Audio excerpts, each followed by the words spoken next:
कल्पना कीजिए, साल है 2004। आप एक ऐसी कंपनी के सीईओ हैं जिसके मतलब 9,000 से ज्यादा स्टोर हैं, 60,000 लोग आपके लिए काम करते हैं। हर शहर, हर मोहल्ले में आपका वो नीला पीला लोगो एक पहचान है। आप अपने बिजनेस के बादशाह हैं। आपका नाम है ब्लॉकबस्टर। और फिर सब कुछ बदल जाता है। हाँ, 10 साल आगे आते हैं, 2014। आपके सारे स्टोर बंद हो चुके हैं, कंपनी दिवालिया। सवाल ये है कि ये हुआ कैसे? क्या ये सिर्फ टेक्नोलॉजी की वजह से हुआ? नहीं। हमारे आज के श्रोता रॉबर्ट ग्रीन की किताब के एक अध्याय के मुताबिक इसका असली जवाब एक बहुत गहरे मनोवैज्ञानिक जाल में छिपा है, जिसे वो कहते हैं पीढ़ीगत अदूरदर्शिता, जेनरेशनल मायोपिया। आज हम इसी जाल की परतें खोलने वाले हैं। ये समझने की कोशिश करेंगे कि कैसे पूरी की पूरी पीढ़ी एक खास बुलबुले में जीती है और कैसे कुछ लोग उस बुलबुले को फोड़कर भविष्य को देख पाते हैं। बिल्कुल। और ये बात बहुत दिलचस्प है, क्योंकि हम अक्सर सोचते हैं कि ये सब सिर्फ फैशन, संगीत या टेक्नोलॉजी के ट्रेंड्स हैं। हाँ, कि आज ये चल रहा है, कल वो चलेगा। पर ग्रीन कहते हैं कि ये उससे कहीं ज्यादा गहरा है। ये एक मनोवैज्ञानिक पैटर्न है जिसे जर्मन भाषा में ज़ाइटगाइस्ट यानी समय की आत्मा कहा जाता है। समय की आत्मा? हाँ, हर दौर की, हर पीढ़ी की अपनी एक आत्मा होती है, एक खास तरह की सोच, एक खास मिजाज, और सबसे जरूरी बात, ये आत्मा अचानक पैदा नहीं होती। अच्छा? ये हमेशा अपनी पिछली पीढ़ी की आत्मा की एक प्रतिक्रिया में, उसके रिएक्शन में जन्म लेती है। इस पैटर्न को समझना सिर्फ एक अकादमिक कसरत नहीं है, ये मतलब भविष्य के दरवाजे खोलने वाली चाबी है। ठीक है, समय की आत्मा सुनने में बहुत बड़ा और भारी कॉन्सेप्ट लगता है, तो ये काम कैसे करता है? मतलब पूरी की पूरी पीढ़ी एक ही धुन पर कैसे नाचने लगती है? क्या कोई अदृश्य शक्ति है जो सबको कंट्रोल कर रही है? हाँ, नहीं, अदृश्य शक्ति तो नहीं, लेकिन एक बहुत ही मजबूत मनोवैज्ञानिक बहाव जरूर है। किताब में लेखक इसके 2 मुख्य सिद्धांत बताते हैं। पहला है प्रतिक्रिया का चक्र, द रिएक्शन साइकिल। रिएक्शन का चक्र। ये बहुत आसान सा नियम है। हर नई पीढ़ी जाने अनजाने में अपने माँ बाप की पीढ़ी के मूल्यों के खिलाफ विद्रोह करती है। अगर पिछली पीढ़ी बहुत ज्यादा अनुशासित थी, परंपरावादी थी, बचाने वाली थी, तो अगली पीढ़ी आजाद, विद्रोही और खर्च करने वाली होगी। वो उन सारे नियमों को तोड़ेगी जिन्हें पिछली पीढ़ी ने बड़ी मेहनत से बनाया था। ये तो एक पेंडुलम की तरह है। बिल्कुल, जो एक छोर से दूसरे छोर तक जाता है। मतलब अगर मेरे माता पिता ने पैसे बचाने पर बहुत जोर दिया, तो बहुत संभावना है कि मैं खर्च करने में ज्यादा विश्वास रखूंगा। ये तो व्यक्तिगत स्तर पर भी समझ आता है। बिल्कुल। और जब लाखों लोग ऐसा ही महसूस करते हैं, तो वो एक पीढ़ीगत बदलाव बन जाता है। और यहीं पर दूसरा सिद्धांत काम आता है, जो इससे भी ज्यादा खतरनाक है। वो क्या है? दूरी का प्रभाव, द इफेक्ट ऑफ डिस्टेंस। क्योंकि हम अपनी पीढ़ी के विचारों में, उसके फैशन और मूल्यों में पूरी तरह से डूबे होते हैं, हम ये देख ही नहीं पाते कि सब कितना अस्थायी है। हमें लगता है कि दुनिया हमेशा से ऐसी ही थी और हमेशा ऐसी ही रहेगी। हम अदूरदर्शी यानी मायोपिक हो जाते हैं। हमें लगता है कि हमारा सच ही इकलौता सच है। सही बात है। किताब में इतिहासकार स्ट्रॉस और हॉवे का जिक्र है। वो कहते हैं कि इतिहास सीधी रेखा में नहीं चलता, बल्कि 4 तरह के युगों के चक्र में घूमता है: संकट, जागृति, अनियंत्रित और स्थिर। तो ये कोई बेतरतीब विद्रोह नहीं है, बल्कि एक दोहराया जाने वाला पैटर्न है। हाँ, एक पहचाने योग्य चक्र है। लेकिन ये करना तो बहुत मुश्किल है। जब आप किसी ट्रेंड के बीच में होते हैं, तो वो एक ट्रेंड जैसा नहीं लगता, वो तो बस सच्चाई लगती है। आज हम सब स्मार्टफोन इस्तेमाल करते हैं, ये कोई ट्रेंड नहीं लगता, ये तो बस जीने का तरीका है। कोई व्यक्ति इस बुलबुले से बाहर कदम कैसे रख सकता है? यही तो सबसे बड़ा चैलेंज है। और ग्रीन कहते हैं कि जो इंसान या कंपनी ये कर पाती है, वही आगे निकलती है। इसका तरीका है अपनी पीढ़ी के शोर से एक कदम पीछे हटना और जूम आउट करके बड़ी तस्वीर देखना। सिर्फ आज को नहीं, बल्कि इतिहास को देखना। हाँ, सिर्फ ये नहीं कि आज क्या हो रहा है, बल्कि ये देखना कि पिछले 50-60 सालों में क्या क्या हुआ है। उन पैटर्न्स को पहचानना। जो व्यक्ति सिर्फ आज की खबरें पढ़ रहा है, वो इस बहाव में बह जाएगा, लेकिन जो इतिहास पढ़ रहा है, वो इन लहरों को आते हुए देख सकता है। वो भविष्य का सिर्फ अनुमान नहीं लगाता, वो भविष्य को पढ़ता है। ठीक है, मैं इस प्रतिक्रिया के चक्र और दूरी के प्रभाव को समझ रहा हूँ, लेकिन ये सिद्धांत असल दुनिया में कैसे दिखते हैं? मुझे याद है स्रोत में 60 के दशक का एक जबरदस्त उदाहरण था। हाँ, 1960 के दशक की हिप्पी क्रांति, ये इसका एक क्लासिक उदाहरण है।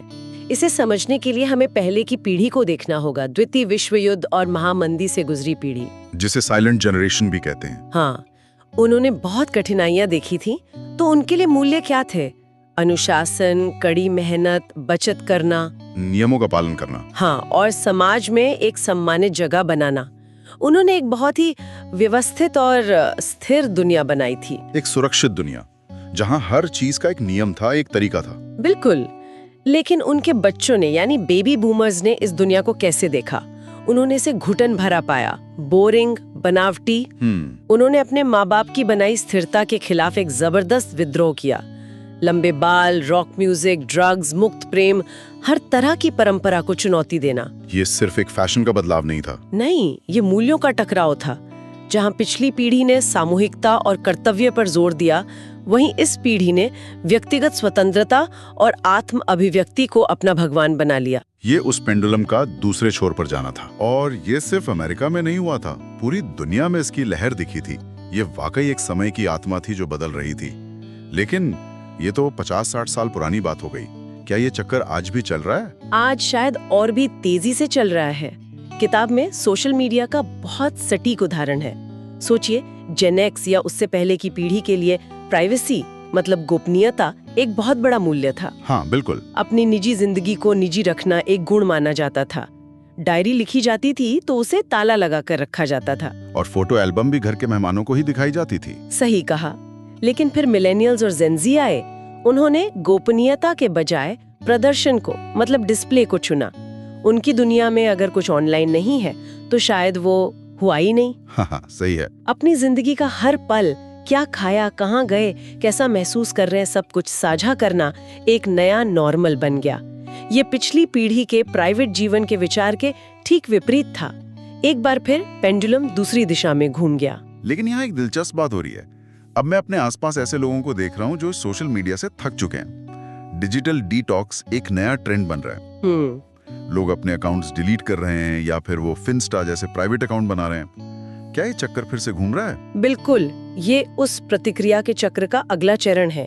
जब कोई चीज अपनी पराकाष्ठा पर पहुंच जाती है तो उसके खिलाफ विद्रोह शुरू हो जाता है। आज की युवा पीढ़ी में एकांत, मानसिक स्वास्थ्य और ऑफलाइन अनुभवों की तरफ एक आकर्षण बढ़ रहा है। ये उस हमेशा ऑनलाइन रहने वाली संस्कृति के खिलाफ एक सीधी प्रतिक्रिया है। हाँ, और जो इस नई लहर को समझ लेगा वो अगले दशक का ट्रेंड सेट करेगा। शायद ऐसी एप्स बनाएगा जो लोगों को ऑफलाइन होने में मदद करें। वाह, अब मुझे वो ब्लॉकबस्टर वाली कहानी का सिरा जुड़ता हुआ दिख रहा है। ये सिर्फ डीवीडी बनाम स्ट्रीमिंग की लड़ाई नहीं थी। नहीं, और यही जेनरेशनल मायोपिया का सबसे खतरनाक पहलू है। ब्लॉकबस्टर के बोर्डरूम में बैठे लोग वो बेवकूफ नहीं थे। वे बहुत अनुभवी और सफल लोग थे। हाँ, अपने फील्ड के एक्सपर्ट्स थे। पर वे अपने ही बनाए नियमों और अपनी पीढ़ी की सोच के कैदी थे।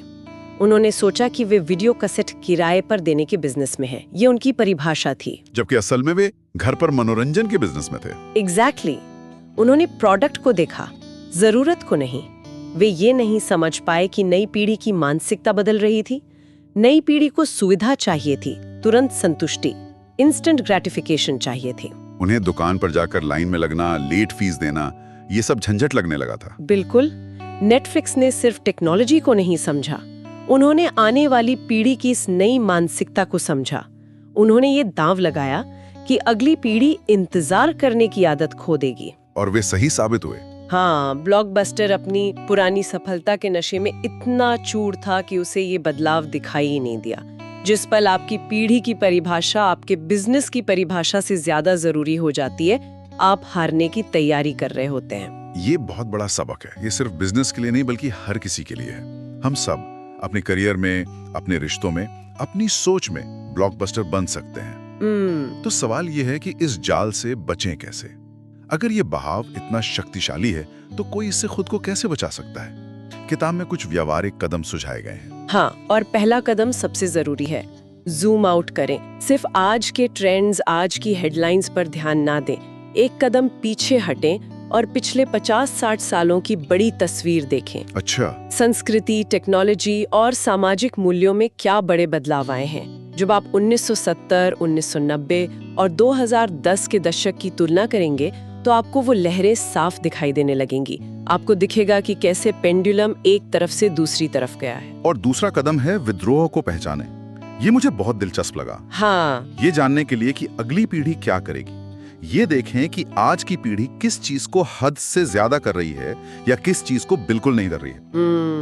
क्योंकि अगली लहर अक्सर मौजूदा लहर के ठीक विपरीत दिशा से आती है। हाँ। अगर आज हर कोई अपनी जिंदगी ऑनलाइन दिखा रहा है तो अगली बड़ी चीज प्राइवेसी होगी। अगर आज हसल कल्चर का बोलबाला है तो अगली बड़ी चीज स्लो लिविंग या वर्क लाइफ बैलेंस होगी। और तीसरा और शायद सबसे मुश्किल कदम है अनुकूल बने। अपने उन विचारों से चिपके ना रहें जो आपको अतीत में सफल बनाते थे। ये मुश्किल है। अपनी पहचान को अपने तरीकों से ना जोड़ें। ब्लॉकबस्टर की पहचान फिजिकल स्टोर बन गई थी। जब दुनिया बदली तो वो अपनी पहचान नहीं बदल पाए। इसलिए समय के साथ अपनी सोच को लगातार अपडेट करते रहना जरूरी है। ये मानना कि मैं गलत हो सकता हूँ, हाँ, ये एक बहुत बड़ी ताकत है। और शायद सबसे महत्वपूर्ण बात, जैसा कि किताब में कहा गया है, इतिहास खुद को दोहराता है लेकिन हमेशा एक नए रूप में। बिल्कुल। पैटर्न वही रहता है, बस उसके किरदार, तकनीक और नाम बदल जाते हैं। 1960 के हिप्पी और आज के डिजिटल डिटॉक्स करने वाले युवा दोनों ही एक तरह से अपनी पिछली पीढ़ी की अधिकता के खिलाफ विद्रोह कर रहे हैं। रूप अलग है पर आत्मा वही है। सही बात है। इस अध्याय की नैतिक शिक्षा बहुत गहरी है। लेखक कहते हैं, बुद्धिमत्ता समय के साथ बहने में है, उसके खिलाफ लड़ने में नहीं। जो व्यक्ति या कंपनी अपनी पुरानी सफलता की राख को पकड़े रहता है, वो आने वाले कल की आग को, उसकी ऊर्जा को नहीं देख पाता। सही कहा। बदलाव ही एकमात्र स्थायी चीज है। आप या तो बदलाव लाने वालों में से हो सकते हैं या बदलाव का शिकार हो सकते हैं। किताब का समापन तो बहुत ही प्रेरणादायक है। ये कहता है कि इस दृष्टि को पाकर, इस समझ को विकसित करके कोई भी साधारण इंसान से एक युग निर्माता या ट्रेंड सेटर बन सकता है। ये अपनी पीढ़ी की सीमाओं को तोड़ने के बारे में है। अपने माता पिता के विचारों का सम्मान करना लेकिन उनका कैदी न बनना। आज की भीड़ जो कह रही है उसे सुनना लेकिन उसे अंतिम सत्य न मान लेना। यह हमें एक बहुत शक्तिशाली विचार के साथ छोड़ जाता है। आप या तो समय के शिकार हैं या उसके स्वामी। या तो समय की लहरें आपको कहीं भी बहा कर ले जाएंगी, या आप उन लहरों पर सर्फ करना सीख लेंगे। हाँ, स्रोत में एक बहुत खूबसूरत लाइन है, जो लोग समय के चेहरे को पहचान लेते हैं, समय उनका दास बन जाता है। ये सिर्फ भविष्य की भविष्यवाणी करने के बारे में नहीं है। ये उन गहरी अदृश्य शक्तियों को समझने के बारे में है जो उस भविष्य को आकार देती हैं। ये शतरंज के खेल को सिर्फ एक मोहरे के नजरिए से नहीं बल्कि पूरे बोर्ड के नजरिए से देखना है। ये सारी बातें सुनकर मेरे मन में एक बड़ा सवाल घूम रहा है। हम पीढ़ियों के आने जाने के चक्र की बात कर रहे हैं। एक पीढ़ी आती है, अपनी दुनिया बनाती है और फिर चली जाती है। ये तो जीवन का एक छोटा चक्र है।